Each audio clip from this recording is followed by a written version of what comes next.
Hello and thank you for joining us on the Capitol Report on NTD television. I'm your host, Steve Lance. Here's a look at some of today's top stories.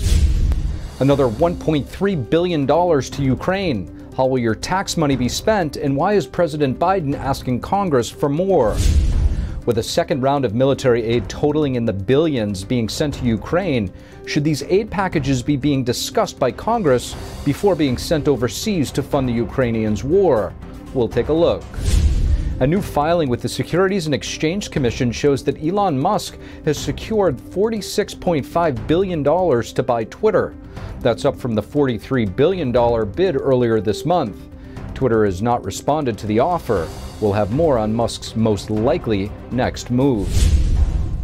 President Biden announces $1.3 billion in new aid to Ukraine, but that's as he says he's not sure how long the war will last and that the existing funding budget is running out. NTD's Iris Tao has more. Sometimes we will speak softly and carry a large javelin, because we're sending a lot of those in as well. President Biden on Thursday announced the U.S. is spending another $1.3 billion in military and economic aid to Ukraine. The renewed support from U.S. taxpayers comes as Russia has claimed success in Mariupol, although Biden says there is no evidence yet. The new aid includes another round of $800 million in weapons. That's adding to the $800 million in military aid Biden just announced last week. We're sending it directly to the front lines of freedom, to the fearless and skilled Ukrainian fighters who are standing in the breach. And there's another $500 million going directly toward the Ukrainian government for its operation. Meanwhile, Biden admits, we don't know how long this war will last. And he says with this latest disbursement, he has nearly exhausted the $13.6 billion in aid to Ukraine approved by Congress last month. Therefore, next week I'm going to have to be sending to Congress a supplemental budget request. The heavy spending, meanwhile, is raising one question. And how long can the U.S. maintain the level and pace of this military support for Ukraine? Well, we have the capacity to do this for a long time. In addition, Biden announced a new humanitarian program dubbed Unite for Ukraine to fast-track Ukrainian refugees coming to the U.S. It's expected to comprise the majority of the 100,000 people that Biden has pledged to welcome to this country. Reporting in Washington, D.C., Iris Tao, NTD News. In an appearance with Ukraine's Prime Minister on Capitol Hill, House Speaker Nancy Pelosi said that Congress wants to do more to assist the war-torn country. We have passed, as you know, a $13.6 billion legislation appropriation that is about humanitarian assistance, economic assistance, and military assistance. We want to do more. The President said he will be asking Congress for more. Pelosi said that she would be learning about President Biden's funding request to Congress in the next day or two. This comes right after President Biden announced an additional $800 million in military aid. That's in addition to the $2.6 billion in military assistance that Biden previously approved. The United States just recently concluded the 20-year war on terror in Afghanistan last summer, with trillions of dollars being spent. Now the Biden administration is on its second round of military aid to Ukraine, totaling in the billions, without being discussed or debated by Congress. Both Democrats and Republicans have been in support of this action. However, with the prospect of funding another endless war on the backs of the American taxpayer, some questions need to be asked. Sumantra Mitra is National Security Fellow at the Center for National Interest, and we're happy to have him on to discuss. Dr. Sumantra Mitra, thank you so much for joining us on the Capitol Report. Thank you, Steve. Not too long ago, we just got out of what was being called the endless war in Afghanistan, where hundreds of billions were spent. President Biden just announced another $800 million in military aid to Ukraine. Where does the aid end, and is there a discussion around what is in the best interest of the United States in terms of strategy here?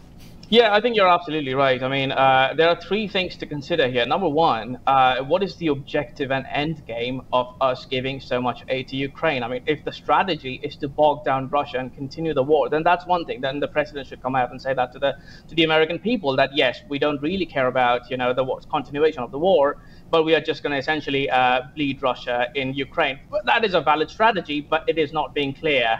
It's not being mentioned in public circle anyway. The second thing is about US providing the aid compared to Europe. I mean, at the end of the day, Ukraine is a war. First of all, it's not a war with any NATO members. It is a war in NATO, in Europe, and Europe has got far more at stake in Ukraine than the United States. And they are also capable, as we know, as we have seen so many times, they're capable of providing arms, weapons, medicine and food aid and money. And the third thing, as you rightly mentioned in the beginning, at the end of the day, an influential foreign policy decision like this should be debated in the Congress. That is not what we are seeing now. That is not what is happening. We are providing millions of dollars of aid, and everything is a trade-off. We are providing that money, but we are not focusing on things which are of much more interest to us. For example, the southern border in the United States, or the rise of China, or inflation. So these are the things that needs to be discussed. You bring up an interesting point about this being debated on the House floor in front of Congress. So why do you think this is not being done? And to your point, is it something that is normal by all means? It would be interesting to speculate some of the reasons. Number one, if you remember, just a couple of weeks back, or probably like three weeks back, there was this debate about no-fly zone over Ukraine. One of the interesting things from that was the public opinion change. The public opinion initially was not in favor of doing anything in Ukraine because that's not in our interest. The American public is far more realist than some of the policymakers. Then obviously when the Russian atrocities and the media kind of like started to highlight the Russian atrocities, the public opinion changed and everyone was like, yeah, we need to go for no-fly zone. But when it was explained to the American public, the support for no-fly zone dropped. Because people understood that if we escalate, for example, in the Ukrainian battlefield, there is a thing called escalation dominance. Russia has the advantage there. It's right next to Russian borders. I mean, we can continue to escalate, but they can also continue to escalate, and the war will just continue to go on. In terms of escalation, we've seen one round of 800 million, now another round of 800 million. We're crossing into the billions of dollars that is aid that's going to essentially kill Russian soldiers. So how is that any different than sending U.S. troops in the eyes of Vladimir Putin, do you think? Well, in the eyes of Vladimir Putin, it's not different at all. I mean, if you see the Russian military journals, for example, they don't really differentiate between the European Union, NATO, the United States aid, or anything of that sort. To them, it's an inexorable force which is just constantly moving eastward and kind of circling Russia. If you see the Russian military strategies, they don't really have a word for safety in the Russian language. I mean, the closest word to safety is bezopasnost, which means like no danger. They're constantly, historically, in fear of being surrounded by foreign forces, given their history. So in eyes of Vladimir Putin, as you rightly mentioned, there is no difference. They see this as an escalation. In our strategic circles, I would imagine sending weapons is probably a little less dangerous than having active participation. But also, we need to keep in mind that at the end of the day, a war has its own momentum. I mean, if we send weapons, the transfer of these weapons are, it's not something which just happens by magic. Someone needs to go there. Someone needs to facilitate these kind of things. What if the Russians feel threatened and there is a miscalculation? What if one of their missiles strike an American or a European convoy, which is within Ukraine? So it's part of the Ukrainian battlefield. So it's within the laws of war for them to strike any kind of military convoys, for example. Those are the things that we need to consider. Former President Trump injected himself for the first time regarding this conflict, calling for Russia and Ukraine to reach an agreement. From your perspective, is that possible, and what does a potential agreement look like to you? I think two things to consider here. One, theoretically, this war needs to be ending with some kind of compromise. Russia is incapable of conquering the entirety of Ukraine, which is some of us, by the way, predicted, because at the end of the day, threat is a combination of will and capability. The Russians might be interested in starting like a kind of like a Tsarist regime or a neo-Soviet regime in the eastern parts of Europe, but they are not frankly capable. They don't have the money, they don't have the manpower, their technology is not that advanced, and essentially Europe can outspend Russia. So they are not capable of conquering Ukraine. Ukraine, on the other hand, given that we are not going to join the war in Russia, in Ukraine, they are not capable of reconquering the lands they have lost either.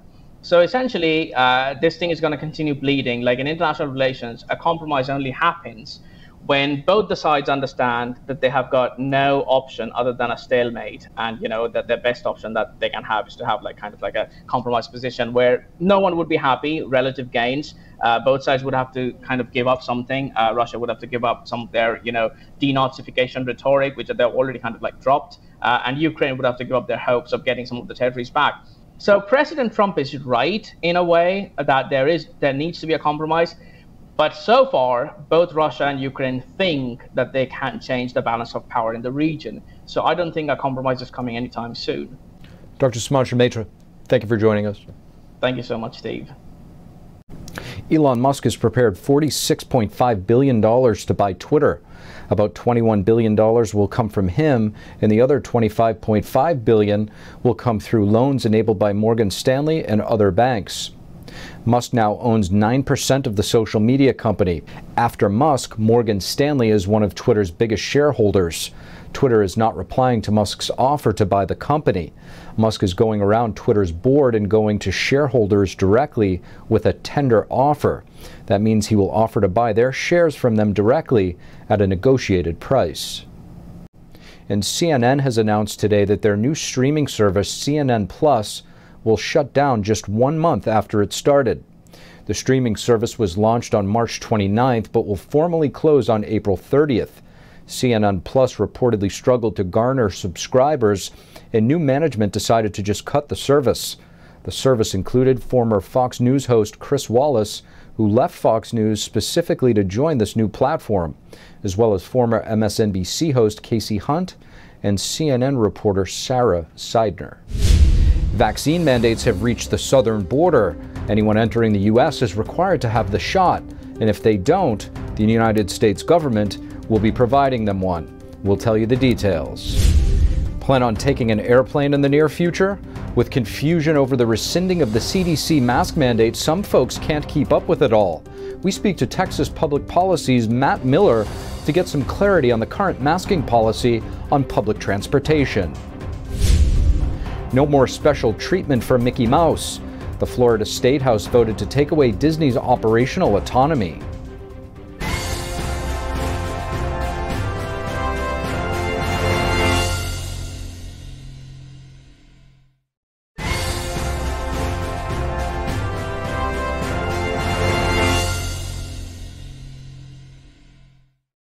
Hello and welcome back to NTD's Capital Report. I'm your host, Steve Lance. Now turning to the border, the White House is extending its vaccine requirement for people entering the United States and for those who are not vaccinated. The Department of Homeland Security is providing the vaccines. NTD's Melina Weiskup has the details. People entering the U.S. via land ports of entry and ferry terminals must be fully vaccinated against COVID-19. The Department of Homeland Security just extended the requirement on Thursday. And those who've illegally crossed the border and have been taken into custody, they're getting the shot too. The DHS says it's ramping up efforts to vaccinate the majority of non-citizens in custody. Robert Law is an expert with the Center for Immigration Studies, a D.C.-based research institute. He explains the current situation at the southern border. Just last month in March, over 200,000 illegal aliens were encountered at the border. And encountered is just the buzzword that the Biden administration uses in place of arrested. This is the highest level for a March since the year 2000. Vaccinating illegal immigrants is part of the administration's plan to prevent the spread of COVID-19 as they prepare to lift Title 42, a rule created to prevent the spread of the virus. The White House is planning to lift this restriction 1 month from now, leading to an expected 12,000 to 18,000 people per day to cross the border. Even in the face of calls from congressional Republicans and top Democrats to reverse course, the White House is sticking to its plan to allow Title 42 to end. Congress gave the CDC authority to make determinations about when it should be lifted. So right now, we are planning and preparing for the end of Title 42 enforcement on May 23rd. This messaging, the law says, could make the issue worse by allowing cartels a window of opportunity. By telegraphing it, what you've done is you've basically given the cartels, the coyotes, and the smugglers about a 60-day heads up to do your recruiting, to get your caravans lined up and ready to go, and it will just completely overwhelm the border.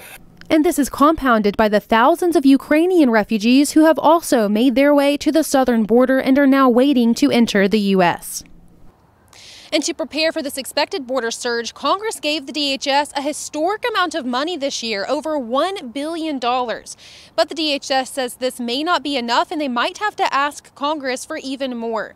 This comes at the same time as President Biden is urging Congress to pass another $20 billion in COVID response, which would include money to distribute more vaccines. Reporting in Washington, D.C., Melina Weiskup, NTD News.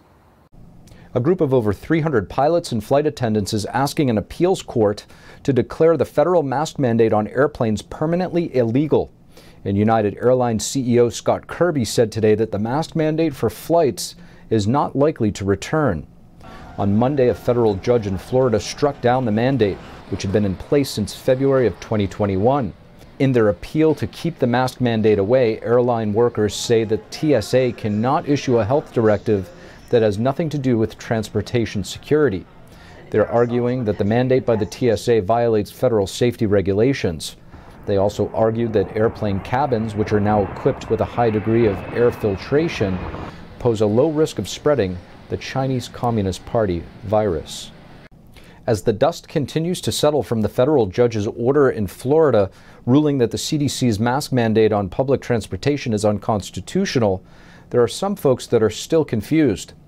We were able to catch up with senior counsel at the Texas Public Policy Foundation, Matt Miller, to get some perspective. Here's a look. Matt Miller, thank you so much for joining us on the Capitol Report. Thanks for having me. Matt, with regard to the CDC mask mandate on airplanes and other forms of public transportation, how was a federal judge in Florida able to evaporate this seemingly overnight with the snap of a finger, or was there more of a process leading up that got us to this point? Well, there was a process, and it started in July of last year. It really comes down to separation of powers. You know, Congress passes the law, the president executes the law, and judges review whether laws are constitutional. And so Judge Mizell in Florida was able to review the constitutionality of this law, and she concluded that Congress had not authorized the CDC to implement this mask mandate. So it was really just a simple separation of powers issue. It's kind of government 101.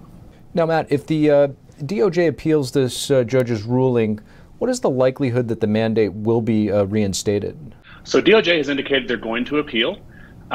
They are not going to seek an emergency stay. And so what that means for the flying public is that there is no mask mandate now or for the foreseeable future. What the appeal is really about is preserving their ability to re-implement the mask mandate at some future date.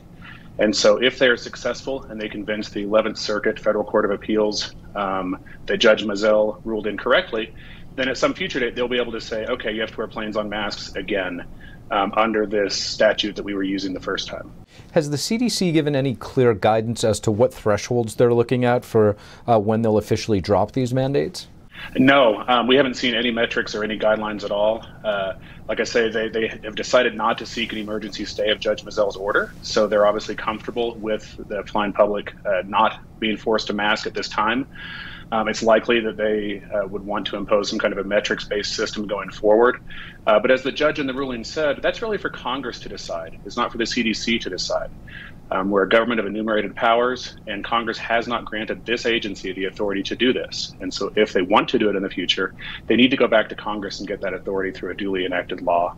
You did sort of touch upon this. I think a lot of people are confused, especially in New York, where Newark Airport, no masks are needed, but at, say, JFK and LaGuardia, you do need to wear one based on city guidelines.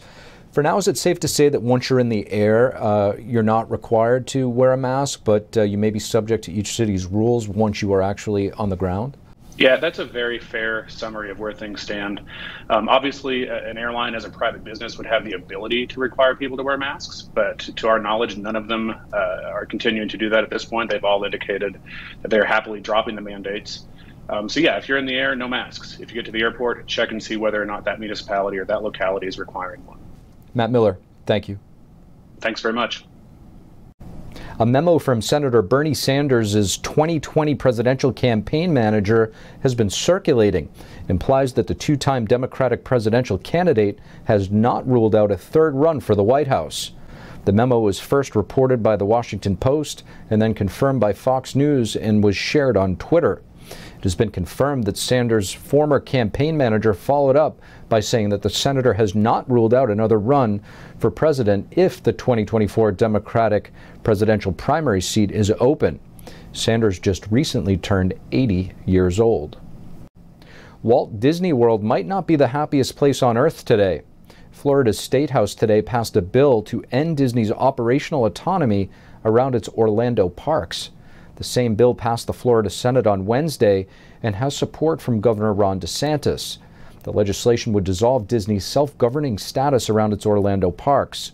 That special status allows the corporation to oversee its infrastructure laws, zoning, and even policing. Disney recently criticized Florida's newly passed parental rights bill, and the company vowed to help overturn the law. We wouldn't have been looking at special districts if Disney had not behaved the way they did. By doing that, we looked at it and we realized there was a problem. The legislation prohibits teaching sexual orientation and gender identity to small children. That's all we have for you this evening on the Capitol Report. Thank you for tuning in.